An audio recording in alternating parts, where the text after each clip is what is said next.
इस वीडियो में हम जानेंगे परिमेय संख्याओं के बारे में। परिमेय संख्याएं वह वास्तविक संख्याएं होती हैं जिन्हें हम किसी भी दो पूर्णांकों के अनुपात के रूप में लिख सकते हैं, जैसे कि एक पूर्णांक a बटा दूसरा पूर्णांक b। तो इसे अगर हमने दो पूर्णांकों के अनुपात के रूप में लिख दिया तो ये हुई एक परिमेय संख्या। तो सीधी सी बात है कि सारी की सारी जो पूर्णांक संख्याएं हैं वो तो परिमेय होंगी ही। तो चलिए एक उदाहरण लेता हूं मैं यहाँ पे। सबसे पहला नंबर हमारी गिनती का एक जो है इसे हम 1/1 दो पूर्णांकों के अनुपात के रूप में लिख सकते हैं। तो ये हुई एक परिमेय संख्या। इसे हम और भी तरीकों से लिख सकते हैं, जैसे कि ऋणात्मक 2 बटा ऋणात्मक 2, ये भी दो पूर्णांकों का अनुपात है। या फिर हम इसे लिख सकते हैं 10,000 बटा 10,000, तो भी ये दो पूर्णांकों का अनुपात है और बराबर है 1 के। तो एक हुई एक परिमेय संख्या। चलिए एक ऋणात्मक पूर्णांक संख्या लेता हूं मैं, जैसे कि ऋणात्मक 7। अब ऋणात्मक 7 को हम ऋणात्मक 7 बटा 1 लिख सकते हैं, जो कि दो पूर्णांकों का अनुपात है। तो ये हुई एक परिमेय संख्या। ये बराबर है 7 बटा ऋणात्मक 1 के भी। या फिर इसे हम ऋणात्मक 14/2 भी लिख सकते हैं। तो तरह तरह से हम इसे दर्शा सकते हैं दो पूर्णांकों के अनुपात के रूप में। हर तरह से ये साबित होगा कि ये है एक परिमेय संख्या। तो चलो इतना तो साबित हो गया कि सारी की सारी जो पूर्णांक संख्याएं हैं वो परिमेय हैं। लेकिन ऐसी संख्याओं का क्या जो पूर्णांक नहीं है? जी हाँ, बिल्कुल सही, दशमलव संख्याएं। तो चलिए मैं एक दशमलव संख्या लेता हूं यहाँ पे, 3.75।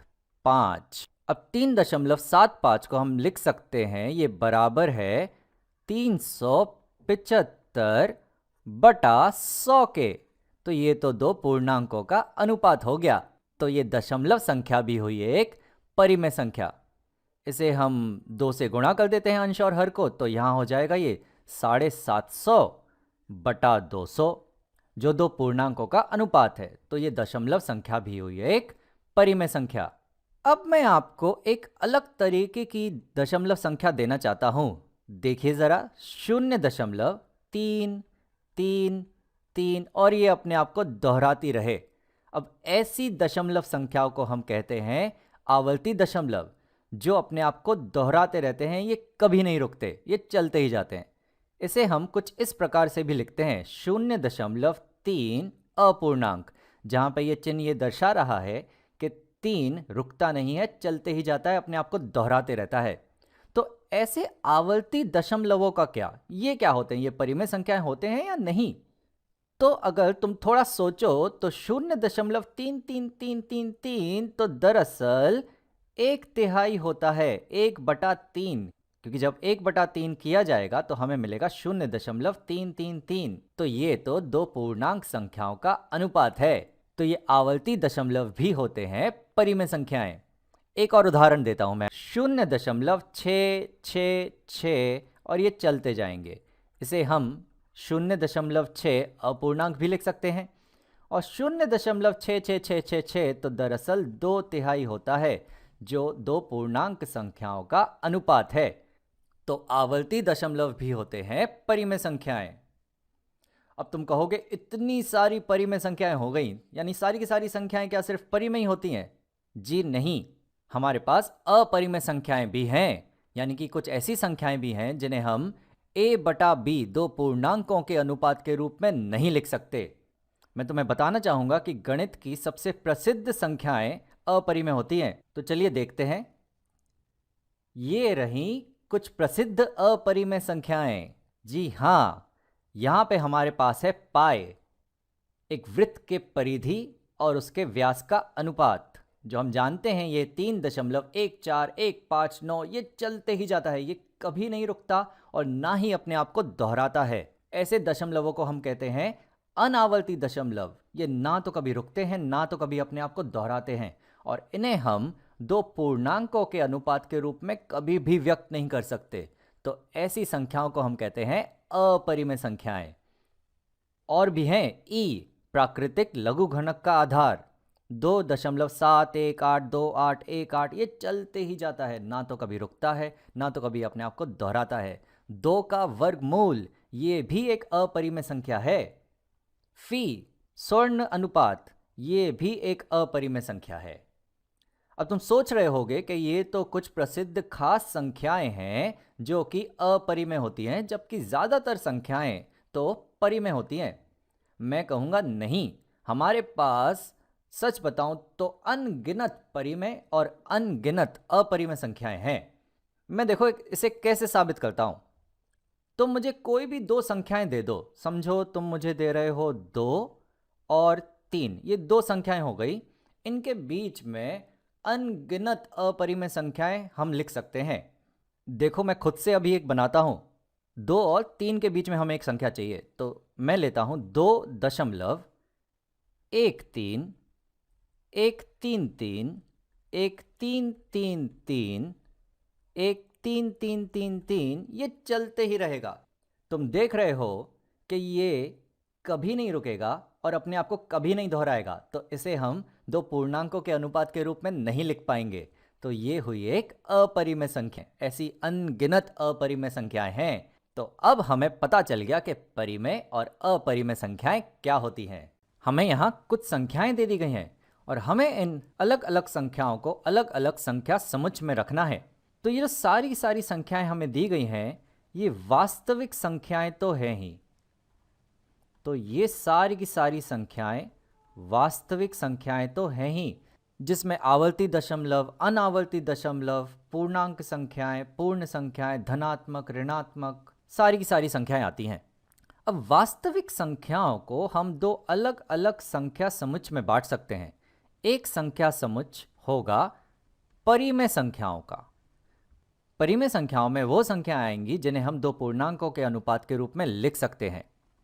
और दूसरा समुच्चय होगा अपरिमेय संख्याओं का। अपरिमेय संख्याएं, इसमें वह संख्याएं आएंगी जिन्हें हम 2 पूर्णांकों के अनुपात के रूप में नहीं लिख सकते।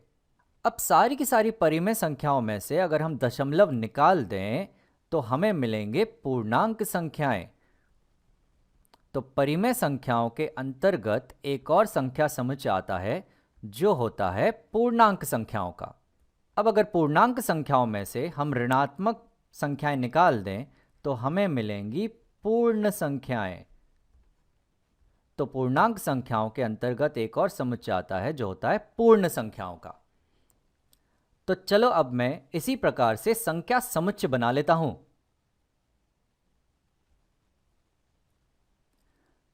तो यहां मैंने बना ली है संख्या समुच्चय, परिमेय, पूर्णांक, पूर्ण और यहां पे है अपरिमेय।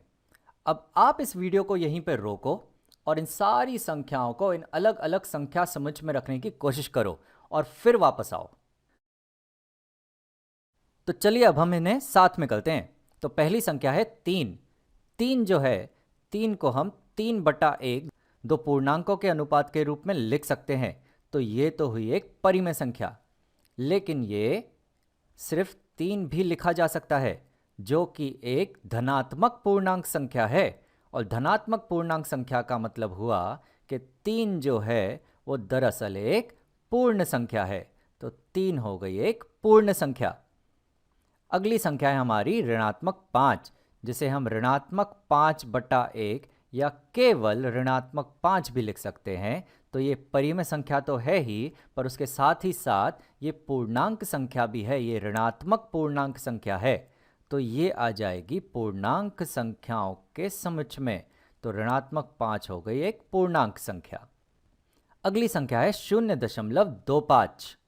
0.25 को हम लिख सकते हैं 25/100, जो कि 2 पूर्णांक संख्याओं का अनुपात है।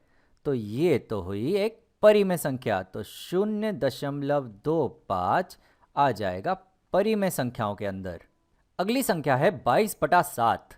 22/7 2 पूर्णांकों का अनुपात तो है, पर ये आगे और विभाजित हम इसे नहीं कर सकते। तो ये सीधे सीधे मैं यहाँ लिख देता हूँ कि 22/7 जो है वो एक परिमेय संख्या है। ये एक बढ़िया सी संख्या हमें दी गई है 0.2713 अपूर्णांक, जहाँ पे ये 1 3 अपने आप को दोहराते रहेगा। तो ये है दरअसल 0.2713 1 3 और ये दोहराते रहेगा अपने आप को, ये कभी नहीं रुकेगा। ऐसी संख्याओं को हम कहते हैं आवर्ती दशमलव। और मैं आपको बता दूं कि आवर्ती दशमलव परिमेय संख्याएं होते हैं। ये वाला तो मैं अभी सिद्ध नहीं करूंगा, पर एक दूसरा उदाहरण देता हूं।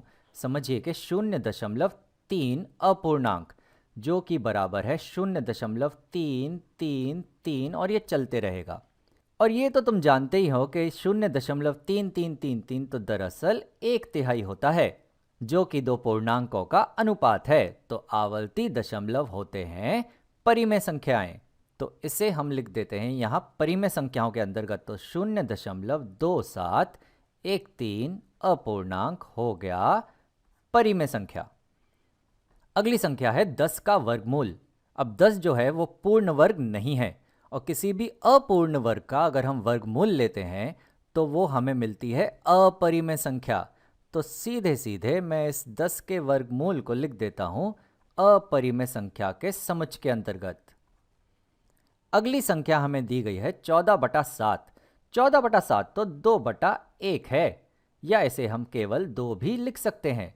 2 तो दरअसल एक पूर्ण संख्या है। तो चलिए इसे हम यहाँ पूर्ण संख्या की श्रेणी में लिख दें। तो यह 14/7 जो है एक पूर्ण संख्या। अरे वाह, हमें पाई भी दिया है। पाई तो आप जानते हैं दुनिया की प्रसिद्ध अपरिमेय संख्या है। इसे अगर हम 2 से गुणा करेंगे तो भी ये अपरिमेय ही रहेगी। तो 2 पाई जो है वो है एक अपरिमेय संख्या। तो इसे हमने अपरिमेय संख्या के समुच्चय में रख दिया। अगली संख्या है ऋणात्मक वर्गमूल 25 का। अब 25 का वर्गमूल तो 5 होता है, लेकिन बाहर यहाँ पे हमारे पास है ऋणात्मक, तो ये ऋणात्मक 5 होगा। और ऋणात्मक 5 तो हम पहले ही देख चुके हैं, ये दरअसल पूर्णांक संख्या है। तो ऋणात्मक वर्गमूल 25 का हमने लिख दिया पूर्णांक संख्याओं में। तो अब हम पहुंच गए हमारी आखिरी संख्या पे, जो है 9 का वर्गमूल बटा 7। 9 का वर्गमूल होता है 3/7। तो ये तो दो पूर्णांकों का अनुपात है, जो कि हुआ एक परिमेय संख्या।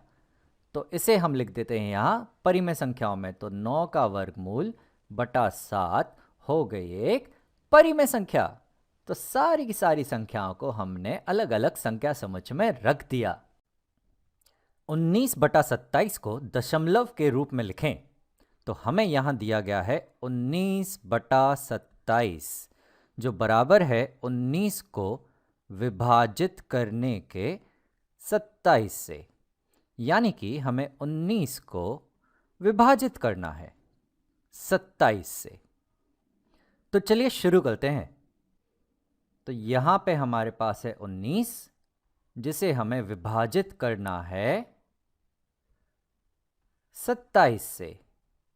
अब यहाँ मैं देख रहा हूँ कि जो 19 है वो तो 27 से छोटा है, तो ये पूर्णतः 27 से विभाजित नहीं होगा। तो यहाँ पे मुझे कुछ दशमलव शून्य लेने होंगे। तो यहाँ पे मैं कुछ शून्य ले लेता हूँ। तो ये मैं यहाँ पे कुल 6 शून्य ले रहा हूँ।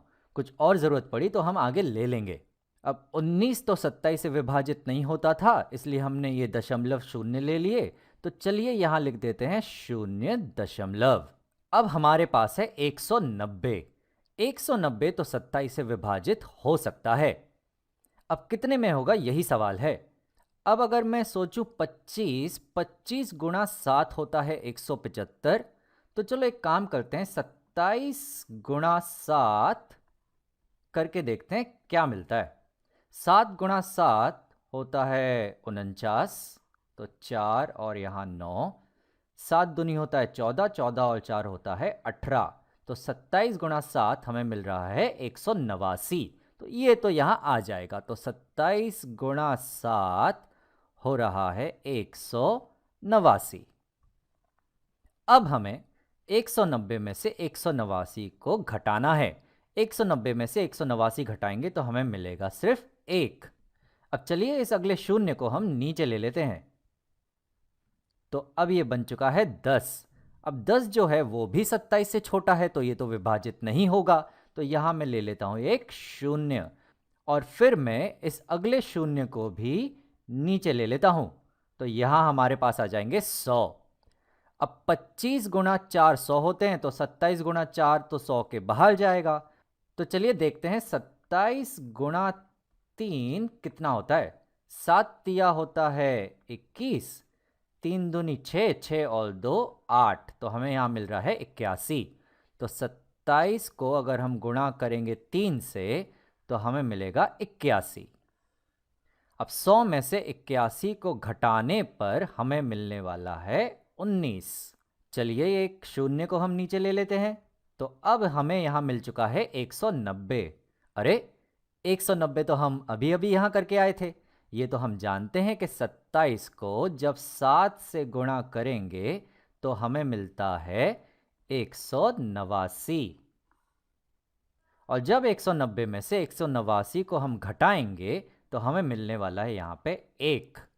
अब चलिए अगले शून्य को हम नीचे ले लेते हैं, तो यहाँ हमें मिल जाएगा 10। 10 जो है वो 27 से छोटा है, तो ये तो इससे विभाजित नहीं होता, तो इसलिए मैं यहाँ लिख देता हूँ 0। अब चलिए अगले शून्य को भी नीचे ले लें। जब हम इस शून्य को नीचे लेंगे तो वापस से हमें मिलने वाला है 100। 100 तो हम अभी अभी देख के आए कि जब 100 होता है तो 27 को 3 से गुणा करने पे हमें मिलता है 81। और 100 में से जब हम 81 घटाते हैं तो हमें मिलता है 19। अब ऐसे में कितने भी शून्य लेते जाऊं आगे तो ये तो हमेशा यही बात दोहराते जाएंगे, यानी कि हमें मिलते जाएगा 0.703 703। यहाँ पे भी हमारे पास आते रहेगा 703, यानी ये चलते ही जाएगा, ये कभी नहीं रुकेगा और अपने आप को दोहराते रहेगा। तो हमें यहाँ 19/27 बराबर मिल रहा है 0.703 703, और ये चलते रहेगा। तो इसे हम लिख सकते हैं 0.703, और 703 के ऊपर ये अपूर्णांक का चिन्ह देकर हम बता सकते हैं कि ये 703 दोहराते रहेगा अपने आप को, और ऐसी संख्याओं को हम कहते हैं आवर्ती दशमलव। इस वीडियो में मैं तुम्हें बताना चाहता हूं कि आवर्ती दशमलवों को भिन्न में कैसे बदलते हैं। तो चलो एक आवर्ती दशमलव लेते हैं, 0.7 अपूर्णांक। यहाँ पे अपूर्णांक ये बता रहा है कि ये जो 7 है ये अपने आप को दोहराते रहेगा, ये कभी नहीं रुकेगा। तो ये दरअसल है 0.777, और ये चलते ही जाएगा, ये कभी नहीं रुकेगा और अपने आप को दोहराते रहेगा। अब हमें कोशिश करनी है इसे भिन्न में बदलने की। तो चलो शुरू करते हैं। इसे हम बराबर ले लेते हैं x के। तो समझिए कि x है 0.7 अपूर्णांक। अब देखिए आगे हम क्या करते हैं, इस दशमलव के चिन्ह को हम एक स्थान अगर आगे बढ़ाना चाहें तो हमें दरअसल इस x को 10 से गुणा करना होगा। तो चलिए करते हैं। तो ये बनेगा 10x, जिसका मान होगा, पहले मैं ये वाला बताता हूं आपको। इसे अगर हम 10 से गुणा करेंगे तो 0.777 बनेगा 7.77, और 7 तो बहुत सारे यहाँ पे, मैं एक और लिख देता हूं, तो ऐसे ये चलते रहेंगे। अब इसे अगर मैं 10 से गुणा करूं तो ये दरअसल जो है बना अभी यह 7.7, और ये 7 अपूर्णांक जो चलते रहेगा, तो हमें मिल गया 10x। अब जरा सोचो, अगर इस 10x में से मैं ये x को घटाऊं तो क्या होगा। तो चलो मैं यहां लिखता हूं पहले। तो मेरे पास है 10x जो बराबर है 7.7 के, यहाँ पे अपूर्णांक, ये बराबर है 7.777, ये चलते ही जाएगा इसके बराबर। इसमें से हमें घटाना है ये, तो ये है x जो बराबर है 0.7 अपूर्णांक के, या हम कह सकते हैं कि इसमें से हमें ये घटाना है जो बराबर है 0.777, और ये चलते रहेगा। तो चलिए देखते हैं इसे घटाने पे हमें क्या मिलता है। तो 10x में से जब हम x को घटाएंगे तो हमें मिलने वाला है यहाँ 9x। अब पहले ये वाला कर लेते हैं। तो जब हम 7.777 में से घटाएंगे 0.777, तो देखिए क्या होगा। अब यहाँ पे देखिए ये 7 7 7 7 7 7 ये तो सब कट जाएंगे। तो ये जो हैं जो 7 दोहरा रहे हैं ये सब कटने वाले हैं। तो हमें यहाँ मिलने वाला है 7 में से घटाना है हमें 0 जो बराबर होगा 7 के। उसी तरह यहाँ पे भी देख सकते हैं हम कि जब हम 7.7 अपूर्णांक में से घटाएंगे 0.7 अपूर्णांक तो ये 7 अपूर्णांक तो कट जाएगा। तो हमें मिलेगा 7 में से 0 घटाने पर हमें मिलने वाला है सिर्फ 7। तो किसी भी तरीके से मैं इसे कहूँ तो हमें मिल रहा है कि जो 9x है उसका मान हमें या तो यहाँ से मिल रहा है 7। यानी कि जो x है 9 को हम यहाँ ले लेंगे तो x हमें मिल रहा है बराबर 7/9 के। लेकिन ये x क्या था? ये x तो दरअसल यहाँ हमने लिया था, x बराबर था 0.7 अपूर्णांक के, जो हमें अब यहाँ मिल रहा है 7/9 के रूप में। तो ये आवर्ती दशमलव को हमने भिन्न के रूप में बदल दिया। चलो मैं एक और आपको उदाहरण देता हूँ, समझिए 1.2 अपूर्णांक। तो ये बराबर होगा 1.222 जहाँ पे ये अपने आप को दोहराते जा रहे हैं। अब इसको आप x मान लीजिए और अब इस वीडियो को पॉज कीजिए और इसे इसी प्रकार से खुद से कीजिए और फिर वापस आइए। तो चलिए यहाँ पर भी हम इस दशमलव को एक स्थान आगे बढ़ाते हैं। ये कैसे होगा? अगर हम इस x को 10 से गुणा कर दें तो हमें मिलेगा 10x बराबर, पहले हम ये करते हैं तो ये हमें मिलेगा 12.222 और ये अपने आप को दोहराते रहेंगे। या यहाँ हम कहें तो ये दरअसल है 12.2 अपूर्णांक। अब हम 10x में से इस x को घटा देंगे। तो पहले मैं यहाँ लिखता हूँ 10x बराबर है 12.2 अपूर्णांक के, और ये जो है ये बराबर है 12.222 और ये चलते जा रहा है। इसमें से हमें घटाना है x, ये वाला। तो हमें यहाँ से घटाना है 1.2 अपूर्णांक। मैं दशमलव के नीचे दशमलव लिखूंगा तो 1.2 अपूर्णांक, या फिर इसमें से हमें घटाना है ये, तो यहाँ पर है हमारे पास 1.222 और ये बढ़ते जाएगा। तो चलिए देखते हैं हमें क्या मिल रहा है। तो 10x में से x घटाने पे हमें मिलेंगे 9x, और पहले हम ये वाला करते हैं। तो यहाँ पे 2 में से घटेगा, 2 में से घटेगा, 2 में से घटेगा, तो ये तो सब कटने वाले हैं। तो हमारे पास बचेगा ये 2 में से 1 घटाने पे हमें बचने वाला है 1, और 1 में से यहाँ पे हमारे पास कुछ नहीं है घटाने के लिए, तो ये तो 1 बचेगा ही। तो ये हमें मिला 11 के बराबर। और यहाँ पे ये वाला जब हम घटाएंगे तो ये हमें बराबर मिलेगा 2 अपूर्णांक तो कट जाएगा, तो हमें मिलेगा 12 में से 1 घटाने पे हमें मिलने वाला है 11। तो इस प्रकार देखें या इस प्रकार देखें, हमें ये जो 9x है ये बराबर मिल रहा है 11 के। यानी कि x जो है वो बराबर है 11/9 के। पर x था क्या? x तो था 1.2 अपूर्णांक, जिसे हमने बदल दिया 11/9 में। तो इस तरह से हम आवर्ती दशमलवों को भिन्न में बदल सकते हैं। इस वीडियो में हम ऐसे आवर्ती दशमलवों को भिन्न में बदलेंगे जहां पे दोहराने वाली संख्या 1 से ज्यादा हो। तो चलिए शुरू करते हैं। वो आवर्ती दशमलव हम लेते हैं 0.36 अपूर्णांक, जहां पे 3 6 पूरा दोहराते रहेगा।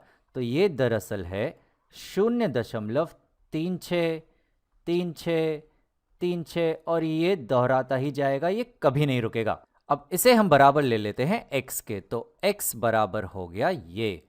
अब इसे भिन्न में बदलने के लिए मैं तुम्हें एक तरकीब बता रहा हूं, जरा ध्यान दो। ऐसी स्थिति में तुम हमेशा 2 समीकरण बनाओ।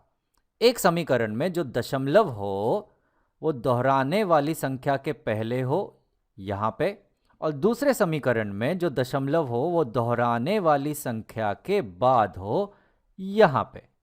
तो ऐसे आपको दो समीकरण बनाने हैं। तो चलिए मैं पहला समीकरण लिखता हूं, जो कि यहां पे दिया ही गया है कि x जो है वो बराबर है 0.363636 के। अब अगले समीकरण में हमें दशमलव को इन दोहराने वाली संख्याओं के बाद लिखना है, यानी 2 स्थान इसे आगे बढ़ाना होगा यहां आने के लिए। तो इसे हमें गुणा करना होगा 100 से। तो हमारा जो अगला समीकरण होगा वो होगा 100x। तो मैं यहां लिख रहा हूं 100x, जो बराबर होगा 100x 2 स्थान ये आगे बढ़ जाएगा, तो ये होगा 36.363636 और ये दोहराते ही रहेंगे। तो ये बन गए दो समीकरण। अब ऐसे दो समीकरणों में से बड़े वाले समीकरण में से छोटा वाला समीकरण घटा दें। तो 100x में से आप ये समीकरण घटाएंगे तो आप यहां घटाएंगे x, जो बराबर है 0, दशमलव के नीचे मैं दशमलव लिखूंगा और आगे है 363636, ये अपने आप को दोहराते रहेंगे। अगर तुम यहाँ पे देखो तो 100x में से जब हम एक x हटाएंगे तो यहाँ हमें मिलेगा 99x, और इस संख्या में से ये संख्या जब हम घटाएंगे तो यहाँ पे ये जो दशमलव के बाद 363636 जो दोहराते जा रहे हैं ये पूरे के पूरे गायब हो जाएंगे और हमें मिलेगा सिर्फ 36 में से घटाना है 0, जो बराबर होगा 36 के। तो हमें यहाँ मिल रहा है 99x बराबर 36 के, जिसे हम लिख सकते हैं कि जो x है वो बराबर है 36/99 के। तो जो x था हमारा 0.36 अपूर्णांक, वो बदल गया भिन्न में। चलो एक और उदाहरण लेते हैं।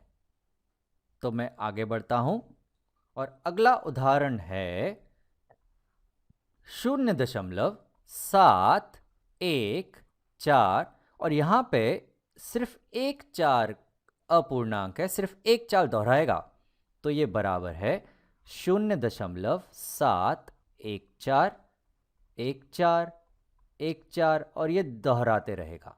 अब इसे हम बराबर ले लेते हैं x के। अब जैसा कि मैंने आपको बताया था, आपको दो समीकरण बनाने हैं जहां पे एक बार दशमलव होगा दोहराने वाली संख्या के पहले, यानी कि यहां पे हमें रखना है दशमलव को, और दूसरी बार दोहराने वाली संख्या के बाद यहां पर रखना है हमें दशमलव को। तो ये दो समीकरण बनाने हैं हमें। अब पहला, हमें दशमलव अगर यहां रखना है तो हमें दशमलव को एक स्थान आगे बढ़ाना होगा। तो चलिए इस समीकरण को हम 10 से गुणा कर देते हैं। तो हमें मिलेगा 10x, जो बराबर होगा, तो ये होगा 7.141414 और ये दोहराते रहेगा। हमें दूसरा समीकरण बनाना है जहां हमें दशमलव को यहां रखना है 1 4 के बाद।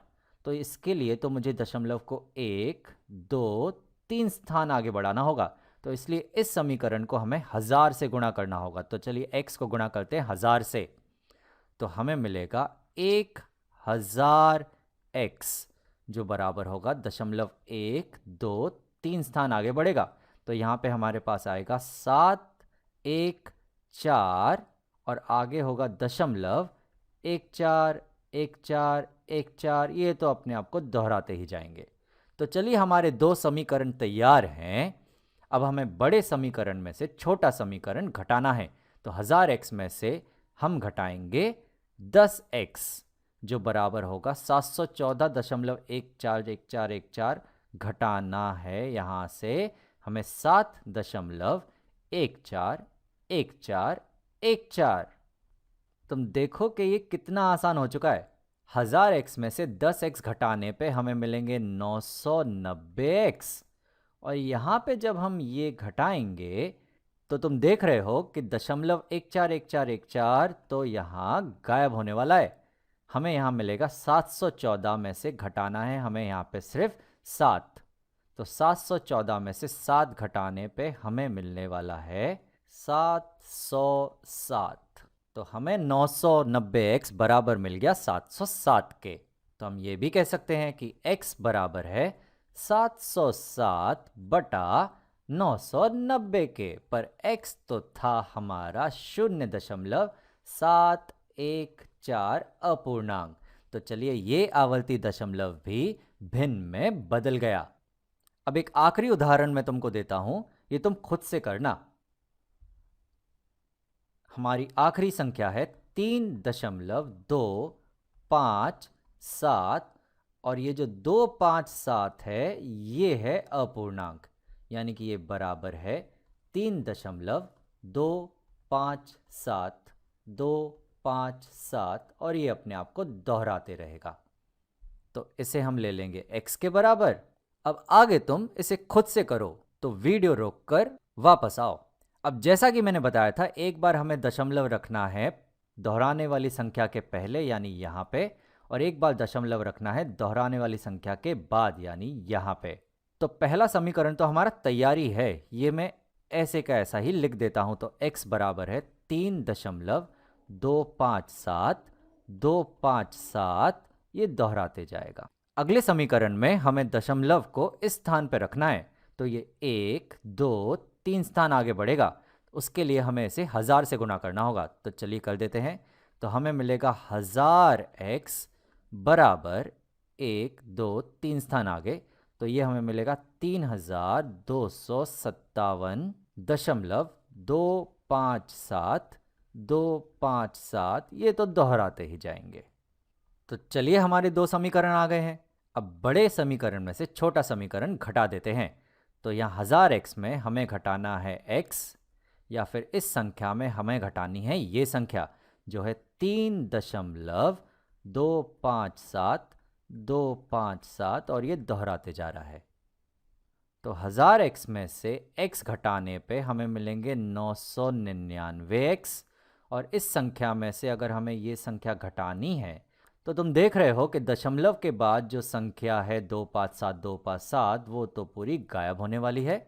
हमें यहाँ मिलेगा 7 में से 3 घटाने पे यहाँ होगा 4, 5 में से घटाने के लिए कुछ नहीं है, तो ये है 5, ये है 2, ये है 3। तो हमें 999x बराबर मिल रहा है 3254 के। या फिर हम कह सकते हैं कि x हमें बराबर मिला है 3254 बटा 999, पर x तो था हमारा 3.257 अपूर्णांक। तो इसे भी हमने भिन्न के रूप में बदल दिया।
Hello students, welcome to the English class. How are you? Hope you are doing well. In the last session we have learnt about tense, और tense में हमने पढ़ा था simple present tense, जिसे हम present indefinite के नाम से भी जानते हैं। In today's session we will continue with the tense. For this I'll show you some stick figures, and you have to say what is happening in this stick figure. Let's begin. It's a very fun activity. Hope you will enjoy it.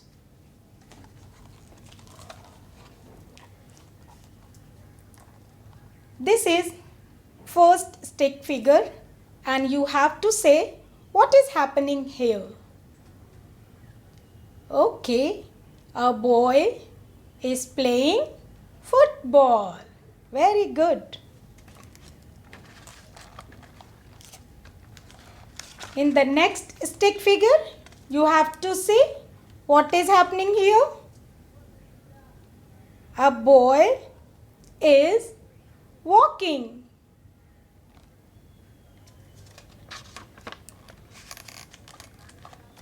Can you guess what is happening here? Oh wow, very good. An old man is going.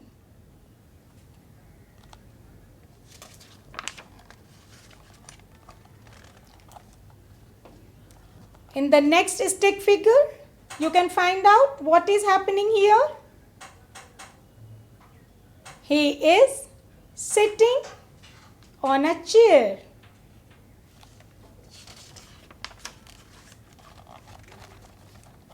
This one definitely you can guess. Yes, very nice. A boy is reading a book. Very good, बच्चों. The last one, can you guess what is happening here?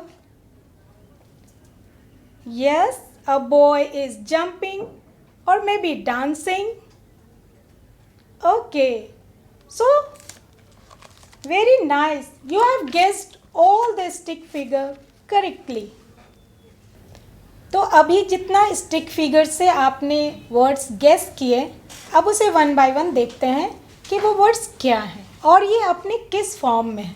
सबसे पहले हमने देखा था playing. He is playing football. So you have to notice the underline words. Playing. He is walking. The second stick figure shows walking. An old man is going. Can you remember the third stick figures? The old man is going and you have to notice the word going. He is sitting on a chair. The word is sitting. He is reading a book. The fourth stick figure shows a boy is reading a book. And the last one, he is jumping. So, can you see the underlined words playing, walking, going, sitting, reading and jumping? ये words अपने fourth form में हैं. ये verb है और verb का चौथा भाग है. ये मीन्स प्ले से प्लेइंग बना, उसी तरह से वॉक से वॉकिंग बना, गो से गोइंग और सिट बन गया आपका sitting. Read becomes reading and jump becomes jumping. जो जंप है वो पहला फॉर्म है, लेकिन जो जंपिंग बना वो है वर्ब का चौथा फॉर्म. तो आज हम लोग जो पढ़ेंगे वो है present continuous. We will learn present continuous tense. Here we will see the use of verb 4. And do you know present continuous is also known as present imperfect or present progressive. ज़्यादातर हम इसमें रहा है, रहे हैं, रही है को देखते हैं. Now we will see the objectives of the lesson. At the end of this lesson, learners will be able to use present continuous in context. Learners will identify helping verbs. Learners will identify stative verb. Learners will be able to write and speak sentences appropriately. Learners will discover tense form. So बच्चों, आज हम क्या पढ़ रहे हैं? Time and tense. हमें पता है ये 3 तरह के होते हैं, प्रेजेंट टेंस, पास्ट टेंस और फ्यूचर टेंस. हमने लास्ट क्लास में क्या जाना था? प्रेजेंट टेंस का first form that is present indefinite or you can say simple present. In today's session, we will continue with the class present continuous. इसके और दूसरे नाम हैं present progressive और present imperfect. Students, present continuous को और अच्छे से समझने के लिए let's do some more activity. This is a live situation. What are you doing? What I am doing? Let's start with the first sentence. A teacher is teaching at present. Do you know I am teaching you? So, a teacher is teaching at present. What you are doing? You are watching TV this morning. All of you are just listening to me. I am speaking and you are listening to me. So, the third one is all of you are just listening to me. Currently, I am taking your class. Currently, I am taking your class. Okay, she is writing now. Maybe some of you are writing. So, she is writing now. You are studying at the moment. What are you doing? You are studying at the moment. Okay, let's find out few more words in these sentences. The first word has a word at present. The second one, this morning. The third one is just. In the fourth sentence, you can see currently. The fifth one, now. And the last one, at the moment. What do you think? What is happening here? Can you see all these sentences? There is an action going on while I am speaking to you. जब मैं आपसे बात कर रही हूँ, ये चीज़ें हो रही हैं. This is a live situation. So, in this way, you can use present continuous tense. One more thing, keep it in your mind, verb forms. In all the sentences, you can see verbs are used in its V4, yani verb plus ing form, like teaching, watching, listening to, taking, writing, studying. Now, you can see in a different way. चलो इसे आगे हम कुछ अलग तरीके से देखते हैं. हमारी दोस्त है माला और ये माला की कुछ एक्टिविटीज़ हैं जो हमने नोटिस करी हैं. What is Mala doing? She is studying English these days. She is watching a movie. She is reading a novel. She is staying at a hotel. Now you can see this action is not actually happening at the time of speaking, but it is under process. You can say ये temporary actions हैं जो लगातार नहीं हो रहे हैं, इन दिनों बस ये हो रहे हैं. Okay, so you are just sitting and doing nothing. That is not good. Now you must have pen and paper in your hand. There is something new thing for you. This is an activity session. Let's start with the first sentence. That is, my brother is coming next month. She is singing this evening. I am going to a party tonight. You are going to Delhi today. They are leaving for Patna tomorrow. He is going to write a book soon. Now I will underline the word next month, this evening, tonight, today, tomorrow, and the last word is soon. What do you see? What all these words tell you? Don't you think this is about plan or the program that is fixed? You can see the sentence, my brother is coming next month. It means program is fixed. He is coming next month. The second one, she is singing this evening. So this evening means the program is fixed. Likewise, you can see tonight, today, tomorrow, and the last one is he is going to write a book soon. Means he is doing some work on writing a book and the book will come soon. So writing a book is a plan and that is fixed. So you can see present continuous is used when plan is fixed or arranged in coming future. One more work, because I have already told you, you have to do some more work. You have to circle helping verb. I will show you how these helping words will come under these sentences.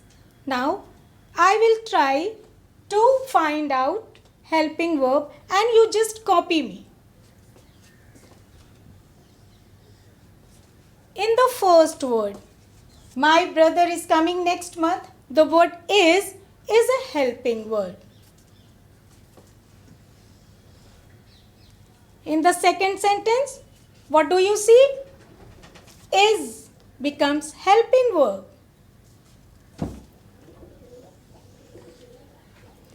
The third one, am. It is a helping verb. Wait. Lots more helping verbs are coming here. That is are. The next one, are. And the last one, is. So, how many helping verbs are here? One is.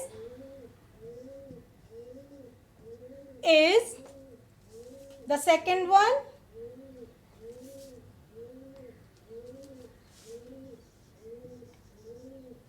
am, and the last one is are. And we will see these helping words through diagram also. Okay बच्चों, अभी हम जिस helping verbs के बारे में बात कर रहे थे, आओ इसे कुछ डिफरेंट तरीके से देखते हैं, एक डायग्राम के थ्रू देखते हैं. कैसा लगा मेरा idea? Okay, so let's begin. Helping verb, और हमें अभी 3 हेल्पिंग वर्ब मिले, that is, am and are. अभी थोड़ा उसका यूज़ जान लेते हैं, how and when it is used. Am is an exception. It is used only with I. I am going. I am teaching. I am eating. Okay. Now let's take next example, that is. Is always comes with he, she, it या फिर कोई नाम, जैसे आपका ही नाम हो, मोहन, राधा, सीता, कोई सा भी नाम हो सकता है, पर उसके साथ हमेशा इस का यूज़ करेंगे. और कोई सिंगुलर जिसके साथ इज़ आता हो. थर्ड फॉर्म इसका देखेंगे हम, आर. और आर का यूज़ हम कहाँ कहाँ करते हैं? यू के साथ. You are listening to me. You are going. Second, हम लोग वी के साथ भी आर का यूज़ करते हैं. दे के साथ भी हमेशा आर आता है. They are going. They are writing. और लास्ट वन, हम लोग प्लूरल के साथ भी आर का यूज़ करते हैं। The children are making a noise. Hope आपको हेल्पिंग वर्ब्स क्लियर हो गया होगा। डायग्राम के थ्रू हम इसे और अच्छी तरह समझ पाए, है ना बच्चों?